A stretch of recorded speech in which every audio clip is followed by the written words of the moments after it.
Hello students, myself Pramod Malviya, faculty of mathematics at competition. Dear, आज मैं आपके साथ डिस्कस करने जा रहा हूँ रिमाइंडर थ्योरम, उसका प्रूफ है ना। स्टेटमेंट की बात करेंगे एंड देन प्रूफ की। ठीक है। आपको मैंने पिछले वीडियो डिवीजन एल्गोरिथम में बताया था कि रिमाइंडर थ्योरम का जो डिवाइजर होता है उसके लिए कुछ कंडीशन होती है। वो कंडीशन क्या होती है वो अभी भी देखेंगे। वहां पे भी बताया था कि ये कंडीशन क्यों होती है। डिवीजन एल्गोरिथम भी पढ़ाया था। इफ आपने डिवीजन एल्गोरिथम नहीं पढ़ाया तो उसका लिंक डिस्क्रिप्शन बॉक्स में डाल दूंगा, तो वहां से आप जाके उसको जरूर पढ़ना, क्योंकि इसका जो प्रूफ है वो प्रूफ कैसे हुआ है उसके लिए आपको डिवीजन एल्गोरिथम आना जरूरी है। उसके कॉन्सेप्ट को अपन यूज करेंगे, देन समझ में आएगा कि रिमाइंडर थ्योरम क्या होती है और मतलब प्रूफ क्या है उसका। ठीक है, क्या होती है वो तो सिंपल सा आसान सा स्टेटमेंट है। चलो मैं स्टार्ट करता हूं इसके स्टेटमेंट के साथ कि रिमाइंडर थ्योरम बोलती क्या है। ठीक है, रिमाइंडर थ्योरम ये बोलती है रे बाबा, पी एक्स दिया हुआ है कोई पॉलिनोमियल, उसमें x माइनस ए का डिवाइड करोगे तो रिमाइंडर क्या बचेगा रे बाबा, p ऑफ ए। मीन एक आपका पॉलिनोमियल है पी एक्स, उसमें अपन x माइनस ए से डिवाइड कर रहे हैं तो रिमाइंडर क्या बचेगा रे बाबा, p ऑफ ए। ठीक है, p ऑफ ए। अभी मैं सिर्फ थ्योरम बता रहा हूं, उसका प्रूफ बता रहा हूं। अगले वीडियो में जरूर आपके लिए कुछ प्रॉब्लम लेके आऊंगा कि उस रिमाइंडर थ्योरम को अप्लाई कैसे करना है। ठीक है, अप्लाई करना ही उतना ही इंपॉर्टेंट है जितना आपको रिजल्ट पता होना चाहिए। ठीक है, चलो अब देखो बात करते हैं यहां पे रिमाइंडर थ्योरम। रिमाइंडर थ्योरम ये दिया कि पी एक्स में x माइनस ए का डिवाइड करोगे तो रिमाइंडर क्या बचेगा, p ऑफ ए। ठीक है, p ऑफ ए। ठीक है, तो ये आपका रिमाइंडर थ्योरम हो गया। अब देखो इसमें कुछ स्टेटमेंट है, लिमिटेशन है। ठीक है, मैं सपोज यहां पे लिमिटेशन लिखूं तो लिमिटेशन क्या है रे बाबा, यहां पे लिमिटेशन ये है। तो पहला आपका लिमिटेशन ये होता है रे बाबा कि divisor must be linear, divisor must be linear polynomial. Mean आपका डिवाइजर लीनियर पॉलिनोमियल होना चाहिए रे बाबा। तो लीनियर पॉलिनोमियल का मतलब डिग्री क्या हुई, 1। तो मैं इसको दूसरे पॉइंट ऑफ व्यू देखूं, दूसरा डिग्री की फॉर्म में, तो डिग्री क्या होनी चाहिए, विल बी 0, 1। ठीक है, पॉलिनोमियल डिवाइजर, डिवाइजर की बात कर रहा हूं, ओनली ओनली डिवाइजर की बात करो। डिवाइजर की डिग्री क्या होनी चाहिए बाबा, तो आपकी डिवाइजर की डिग्री होनी चाहिए 1। और वो कौन सा पॉलिनोमियल होता है जो 1 डिग्री का होता है, वो लीनियर पॉलिनोमियल। तो ऐसा नहीं समझ में आ गया, ये फंडा क्लियर है। ये फंडा आपको क्लियर है कि डिवाइजर मस्ट भी क्या होना चाहिए, लीनियर है बाबा। तो अब देखो आगे देखते हैं अपन दूसरा पॉइंट। ठीक है, ये जो आपका डिविडेंड है पीएक्स, तो आपकी जो पीएक्स की डिग्री होती है, degree of px must be greater than equal to 1। 1 या 1 से बड़ी होनी चाहिए रे बाबा। तो 1 और 1 से बड़ी होगी मतलब आपका लीनियर है। 1 डिग्री का पॉलिनोमियल, 1 डिग्री का पॉलिनोमियल का डिवाइड करोगे तो कुछ वैल्यू आएगी, बट ये डिग्री आपकी 1 या 1 से बड़ी होगी तभी तो उसको डिवाइड कर पाओगे। अदरवाइज क्या होगा, वो खुद ही रिमाइंडर हो जाएगा। ये खुद ही रिमाइंडर हो जाएगा इफ आप ऐसा करते हो तो। Clear dear? ठीक है, तो ये इन दोनों की लिमिटेशन होती है, मतलब इस रिमाइंडर थ्योरम की लिमिटेशन। इस लिमिटेशन को मैं अपना नाम दे देता हूं, पीएम का फंडा। ठीक है, तो ये फंडा आपको क्लियर होना चाहिए, तभी आप रिमाइंडर थ्योरम अप्लाई कर सकते हो। यहां पे क्वाड्रेटिक हुई तो रिमाइंडर थ्योरम अप्लाई कर सकते हो क्या, नहीं। आप रिमाइंडर थ्योरम अप्लाई करने के लिए डिवाइजर मस्ट भी लीनियर होना चाहिए। इफ सपोज आपका कोई बोलता है डिवाइजर लीनियर नहीं है, तो क्या मैं रिमाइंडर थ्योरम अप्लाई कर सकता हूं कि नहीं, क्योंकि उसकी कंडीशन ही यही है रे बाबा कि आपका डिवाइजर मस्ट भी क्या होना चाहिए, लीनियर, तभी आप रिमाइंडर थ्योरम अप्लाई कर पाओगे। अदरवाइज आप रिमाइंडर थ्योरम अप्लाई नहीं कर पाओगे। ठीक है, तो क्लियर होना चाहिए ये दो फंडे, आपको दो फंडे क्लियर होने चाहिए कि आपका डिवाइजर मस्ट बी लीनियर होना चाहिए। दूसरा क्या है, degree of PX must be greater than equal to 1 होना चाहिए। तब ये वाली तो सिंपल, कोई दिक्कत वाली बात होती नहीं है, क्योंकि ये आपकी इससे बड़ी डिग्री का होगा तभी आप कंप्लीट डिवाइड कर पाओगे। अदरवाइज ये वाला तो ध्यान रखना ही पड़ेगा। आप चाहो क्वाड्रेटिक में रिमाइंडर थ्योरम लगा लो तो नहीं लगा पाओगे। ठीक है, ये क्यों नहीं लगा पाओगे, क्या रीजन है, उसका रीजन मैंने ऑलरेडी डिवीजन एल्गोरिथम में बता चुका हूं। ठीक है, अब इफ लीनियर, आप जब लीनियर पॉलिनोमियल होता है तब आप रिमाइंडर थ्योरम लगाते हो। उसको अप्लाई करने का एक सिंपल तरीका है, मैं वो तरीका आपको फंडा बताऊंगा कैसे अप्लाई करना है। वो आप क्वाड्रेटिक में भी कर सकते हो, बट वो गलत है, ये ध्यान रखना। ये क्वाड्रेटिक में भी अप्लाई कर सकते हो, ऐसा जो मैं यहां पे एक फंडा बताऊंगा कैसे अपने वो रिमाइंडर थ्योरम अप्लाई करनी है ना।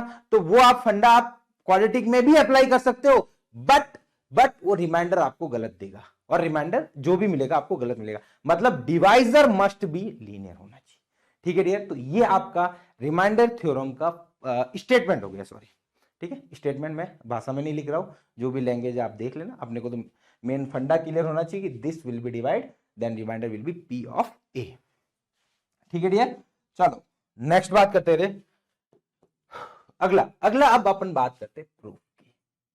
अब आए अपने मुद्दे पे कि इसका प्रूफ क्या होगा रे बाबा। तो देखो पीएक्स में डिवाइड किसका किया रे, पीएक्स में अपने डिवाइड किया रे बाबा एक्स माइनस ए का, तो आपका रिमाइंडर क्या बचा था रे, रिमाइंडर कुछ बचा था आर एक्स, मैं मान लेता हूं कुछ आर एक्स रिमाइंडर बचा था, या यहां क्वेश्चन में क्यू एक्स मान लेता हूं। अब मैंने डिवीजन एल्गोरिथम में एक चीज बताई रे बाबा कि यहां पे आपका डिवाइजर लीनियर है, डिवाइजर लीनियर है, तो रिमाइंडर क्या होगा, रिमाइंडर होगा लीनियर से छोटा डिग्री का पॉलिनोमियल। मतलब ये 2 डिग्री का पॉलिनोमियल होता तो रिमाइंडर क्या होता, 1 डिग्री का पॉलिनोमियल भी हो सकता था, 0 डिग्री का पॉलिनोमियल भी हो सकता था, या फिर 0 पॉलिनोमियल भी हो सकता है, ये तीनों कंडीशन हो सकती थी। अब यहां पे आपका कौन सी डिग्री का है, 1 डिग्री का डिवाइजर है, तो लीनियर रिमाइंडर क्या बचेगा बाबा, तो आपका रिमाइंडर बचेगा, रिमाइंडर आपका बचेगा या तो 0 डिग्री पॉलिनोमियल, इससे जस्ट छोटा 0 डिग्री पॉलिनोमियल, ये तो जस्ट छोटा हो गया, दूसरा आपका बचेगा 0 पॉलिनोमियल। ठीक है, 0 पॉलिनोमियल, ये दोनों में डिफरेंस आपको समझ में आ रखा होगा। 0 पॉलिनोमियल किसको बोलते हो, आर एक्स इक्वल टू 0, मतलब रिमाइंडर क्या हो जाए 0, या तो रिमाइंडर खुद 0 हो जाए या 0 डिग्री पॉलिनोमियल। अब आपके दिमाग में ये चमकेगा कि सर 0 को 0 डिग्री पॉलिनोमियल नहीं बोलते, या नहीं बोलते, क्यों, क्योंकि इसकी डिग्री ही डिफाइन नहीं है रे बाबा, तो आप कैसे इसको 0 पॉलिनोमियल बोल दोगे, 0 डिग्री पॉलिनोमियल बोल दोगे। तो 0 पॉलिनोमियल एक अलग कैटेगरी का पॉलिनोमियल होता है, उसको 0 डिग्री पॉलिनोमियल में अपन लोग कंसीडर नहीं करते हैं। चलो अब ये फंडा हुआ अपना क्लियर कि आपका 0 डिग्री पॉलिनोमियल है, 0 पॉलिनोमियल होगा या फिर 0 डिग्री पॉलिनोमियल होगा। तो यहां तक मैं उम्मीद करता हूं आपका फंडा क्लियर होगा। अब मैं बात करता हूं, अब मेरे को क्या करना है, रिमाइंडर को मेरे को एज्यूम करना है, एज्यूम आर एक्स। अब आपको आर एक्स का पॉलिनोमियल, एक आर एक्स जो रिमाइंडर मिलेगा वो एक आपका पॉलिनोमियल होगा। अब पॉलिनोमियल तो बहुत सारे दुनिया भर के, 2 डिग्री 3 डिग्री 5 डिग्री 7 डिग्री, कोई भी मान लू क्या, नहीं कोई भी मानने की जरूरत नहीं है। इसमें क्या बोला है, आपका 1 डिग्री का पॉलिनोमियल है तो उससे जस्ट छोटा होगा, मतलब जस्ट छोटा नहीं, उससे छोटा डिग्री का पॉलिनोमियल होगा, 0 डिग्री हो सकता है या 0। सपोज ये 2 डिग्री का होता तो रिमाइंडर क्या होता, 1 डिग्री 0 डिग्री या फिर 0 पॉलिनोमियल, ये 3 कंडीशन होती। यहां पे आपका आरएक्स क्या एज्यूम करोगे रे बाबा, तो उससे जस्ट छोटा है आप एज्यूम कर लो। तो बताओ ये 1 डिग्री का है, उससे जस्ट छोटा क्या होगा, जस्ट छोटा क्या होगा, 0 डिग्री का पॉलिनोमियल। और 0 डिग्री का पॉलिनोमियल क्या होता है रे बाबा, तो आपका कांस्टेंट पॉलिनोमियल होता है। तो मैं 0 डिग्री का पॉलिनोमियल क्या मान लेता हूं, के मान लिया। अब k के मल्टीप्लाई में x की बार 0 लिख लो तो 0 डिग्री पॉलिनोमियल हो गया। तो ये कांस्टेंट पॉलिनोमियल मिलेगा आपको, जो भी मिलेगा। ठीक है, अब देखो, ठीक है कांस्टेंट पॉलिनोमियल मिल गया। अब आपके दिमाग में आएगा सर ये rx कभी 0 भी तो होगा, अपन ने 0 डिग्री पॉलिनोमियल माना, 0 पॉलिनोमियल कहां माना। देखो जब आप कैलकुलेट करोगे और सपोज k की वैल्यू 0 आ गई, k की वैल्यू क्या आ गई रे बाबा, 0 आ गई, तो आपकी k की वैल्यू जैसे ही 0 आई तो मतलब rx 0 हो गया, rx 0 हो गया तो पॉलिनोमियल की वैल्यू क्या होगी, rx 0 हो गया मतलब 0 पॉलिनोमियल हो गया, तो k की वैल्यू अपने आप निकल जाएगी। अपने को हेडेक लेने की जरूरत नहीं है, अपने को इससे जस्ट छोटा कंसीडर करना है। जस्ट छोटा क्या होता है, 0 डिग्री, तो अपने 0 डिग्री पॉलिनोमियल कंसीडर कर डाला। यही सपोज ये 2 डिग्री का होता, मैं एग्जांपल बता रहा हूं, सपोज 2 डिग्री का होता तो मैं 1 डिग्री का पॉलिनोमियल मानता। रिमाइंडर क्या एज्यूम करता है बाबा, तो 1 डिग्री का पॉलिनोमियल, तो 1 डिग्री का पॉलिनोमियल क्या होता है, ax प्लस बी। अब देखो, अब कमाल देखो, अब 2 डिग्री का पॉलिनोमियल है ये डिवाइजर, तो ये लीनियर भी हो सकता है, 0 डिग्री का हो सकता है, तो अपने को वो चिंता करने की जरूरत ही नहीं रही। अपने को क्या करना है, यहां पे जैसे a और b है, a और b है तो a और b में से कोई भी पुट कर दो, मतलब जो भी वैल्यू निकलेगी a और b की। सपोज आपकी a की वैल्यू a की वैल्यू 0 आ गई तो क्या बचेगा, सिर्फ b बचेगा, मतलब कांस्टेंट पॉलिनोमियल बन जाएगा, 0 डिग्री बन जाएगा। मतलब इस 1 डिग्री को 0 डिग्री पॉलिनोमियल होना है तो a की वैल्यू 0 हो जाएगी, और 0 पॉलिनोमियल बनना है तो a और b दोनों ही 0 हो गए बाबा, तो ये आपका आंसर हो जाएगा। ठीक है, तो अभी अपने को इतना सा समझना है कि लीनियर पॉलिनोमियल है तो आपका रिमाइंडर क्या होगा, कांस्टेंट पॉलिनोमियल होगा रे बाबा, तो आपका rx क्या हो जाएगा, इक्वल टू k। ठीक है, चलो यहां तक आपका कॉन्सेप्ट क्लियर होना चाहिए। अब मैं लगाता हूं डिवीजन एल्गोरिथम। अब आपके डिवीजन एल्गोरिथम अप्लाई करो। Division algorithm.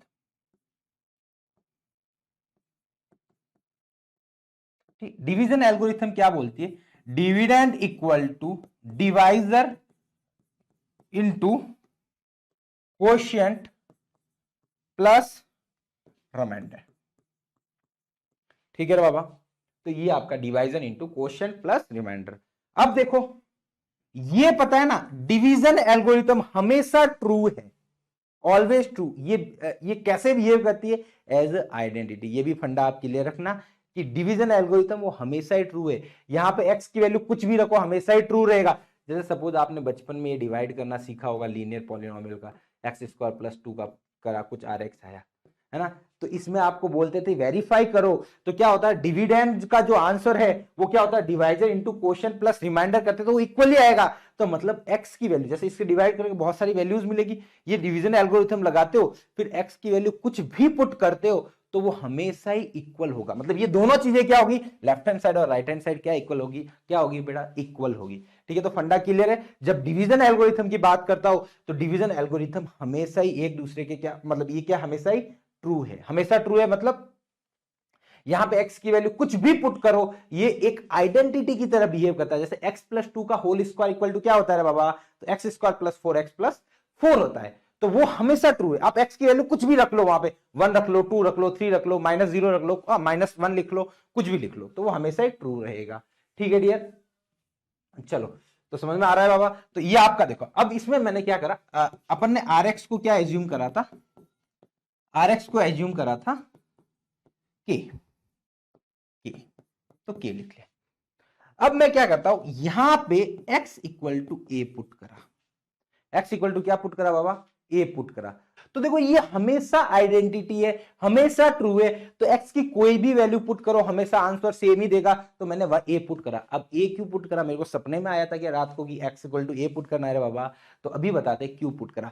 अब बताओ मेरे को qx की वैल्यू पता है क्या, नहीं पता है, मेरे को k निकालना है। अब बताओ जब मेरे को qx की वैल्यू ही नहीं पता तो मैं क्या करना चाहा, मैंने ये करा कि मैं इसको जीरो बना देता हूं, इसको जीरो बना दिया तो ये पूरा टर्म जीरो हो गया, qx भी जीरो हो गया रे बाबा, तो ये पूरा ही टर्म जीरो हो गया, तो क्या बचा, k बचा, तो ये आपका क्या हो गया, जीरो हो गया। तो ये क्या बचा, p of a equal to 0 plus k, तो k की वैल्यू क्या आ गई डियर, p ऑफ a। यही तो अपन रिमाइंडर थ्योरम में पढ़ रहे थे कि रिमाइंडर क्या होता है, p ऑफ a। यही मैंने फंडा बताया था, p ऑफ a। pm का फंडा क्या था कि लिमिटेशन ध्यान रखनी है, divisor must be linear, degree of px will be greater than equal to 1, ये ध्यान रखना है। बाकी आपका सिंपल सा ये रिमाइंडर p ऑफ a है, ये आपका रिमाइंडर थ्योरम का प्रूव है। इसीलिए मैंने आपको पहले डिवीजन एल्गोरिथम बताया, क्योंकि वहां से आपको थोड़ा सा कॉन्सेप्ट क्लियर होना चाहिए कि डिवाइजर लीनियर है तो उसका जो रिमाइंडर होगा वो क्या होगा, उससे जस्ट छोटा, उससे छोटे डिग्री का पॉलिनोमियल या जीरो पॉलिनोमियल हो सकता है। ठीक है, तो 1 डिग्री का था, 0 डिग्री का हो सकता है या जीरो पॉलिनोमियल। उस कंडीशन को अप्लाई करते अपन ने k की वैल्यू निकाली p ऑफ a, तो ये आपका पूरा प्रूफ था पॉलिनोमियल का। क्लियर है, तो ये अपने रिमाइंडर थ्योरम की प्रूव हो गया कंप्लीट, जिसमें अपन ने क्या निकाला कि रिमाइंडर क्या होगा, k equal to p of a। मतलब कोई भी पॉलिनोमियल को x माइनस a से डिवाइड करोगे तो रिमाइंडर क्या बचेगा रे बाबा, तो p of a। Clear dear, तो ये थोड़ा सा मेरी तरफ से एफर्ट था आपके लिए, रिमाइंडर थ्योरम का अपन ने प्रूफ निकाला था। ठीक है, तो उम्मीद करता हूँ ये वीडियो आपको समझ में आया होगा। हो सकता है किसी बच्चों ने पढ़े भी हो, किसी के लिए हो सकता है कि नई चीज हो, किसी को कुछ समझ में नहीं आया होगा, हो सकता है डिवीजन एल्गोरिथम नहीं पता, बट डिवीजन एल्गोरिथम का मैंने अलग से एक वीडियो डाला है, उसका मैं लिंक भी दे दूंगा, तो आप उस लिंक पे जाके विजिट कर लेना, वहां से आप देख लेना। तो डिवीजन एल्गोरिथम आपको समझ में आ गया तो ये प्रूफ एकदम आसान लगेगा। हो सकता है डिवीजन एल्गोरिथम कभी आपको टफ मतलब नहीं समझ में आई हुई तो ये प्रूफ में दिक्कत हो सकती है, बाकी तो आसान सा प्रूफ है। क्लियर डियर, उम्मीद करता हूँ ये वीडियो आपको पसंद आया होगा। और कोई टॉपिक में आपको वीडियो चाहिए कि मेरे को ये टॉपिक पे वीडियो चाहिए, वैसे हमारा जो चैनल है कंपटीशन न्यू, उसमें कंप्लीट वीडियो सभी चैप्टर की डली हुई है ना, maths, math, science, SST, even English के भी लेक्चर्स डले हुए और इवन मैथ के भी डले हुए, तो वो आप विजिट कर सकते हो, है ना, वो तो पूरा फ्री ऑफ कॉस्ट है। ये मैं क्या कर रहा हूँ, कुछ कुछ टॉपिक्स आपके लिए लेके आ रहा हूँ, ताकि जो जिन बच्चों को कोई पर्टिकुलर टॉपिक्स में डाउट है वो अपने टॉपिक्स समझ सके कि हाँ ये मेरे को टॉपिक्स में डाउट है। ठीक है, तो वो टॉपिक वो उसको पूरी वीडियो देखने की जरूरत नहीं, थोड़ा सा देख के अपना काम चल जाएगा।